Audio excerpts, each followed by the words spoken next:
Hey, Tony Jones with the Reverend Russell, the HardestQuestion.org, Easter 6, Yep. Sixth Sunday of Easter, and we turn to the Gospel of Deepak Chopra. Yeah, exactly. Sweet. Right, yeah. Where he says Yeah. there's a new commandment. Yeah. Love each other. Yeah, you know, God is in you. You are God. Yeah. Yeah. I mean, it's funny, we were talking as we're looking through this text, and this is kind of a sequel to last week's Yeah. as we continue through the 14th chapter of John, but it really,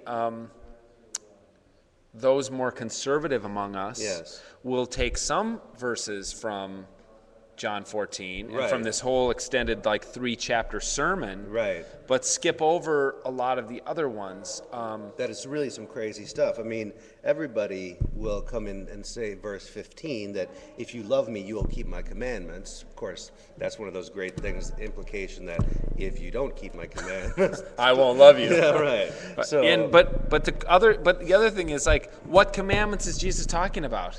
Right. Like, Jesus hasn't really laid Right. out a list of commandments. He's Yeah. mainly said, well, and in John, he hits it really hard over and over again. And I think just before this, that's, love. yeah, the new Yeah, commandment right, is love that's one it, another. right. And it's, I didn't come to abolish the commandments No. of Torah, but I Yeah. came to fulfill them. So Yeah. that's kind of abolishing them. Yeah, right. Like, what do you want? Like, what do you mean? Yeah, fulfill. Right, exactly. So we don't have to abide, we can eat shrimp, Yeah. or we can't. But you just, I don't know, you have to love shrimp. So, I mean, it's just, it's very esoteric, right, this It's text. very esoteric. I will not leave you orphaned. I'm coming to you.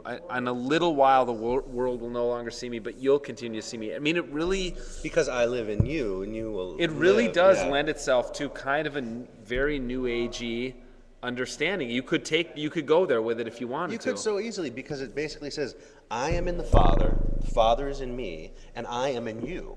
Yeah. I'm sending you the Spirit, and the Spirit is in me. And so it's, yeah, you are part of God.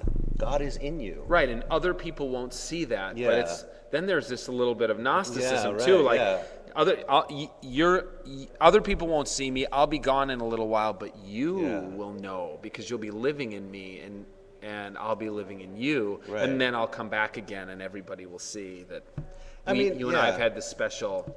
It's classic sort of, like oppressed group kind of faith, It's like they won't see it in you, but actually you are the most special one there is Yeah. because God is in you, Yeah. So I guess the hardest question for me is, what is Jesus really pushing us toward in this Yeah. text, and how is, if we think that as we've talked about a few weeks ago, if we really think that the crucifixion and the resurrection are some like cosmic eruption Yes. in the way things are, Yeah.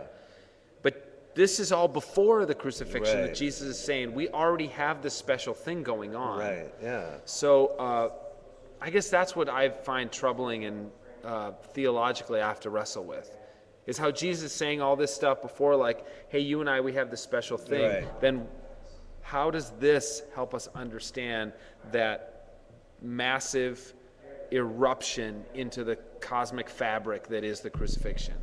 Well, that just makes me think about the crucifixion and think about the fact that it's that God did not give Jesus to be murdered. Mm-hmm.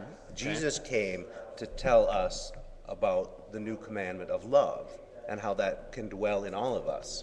And then we killed him. As a Okay, result. yeah. I mean, No, it's that's- not like, yeah.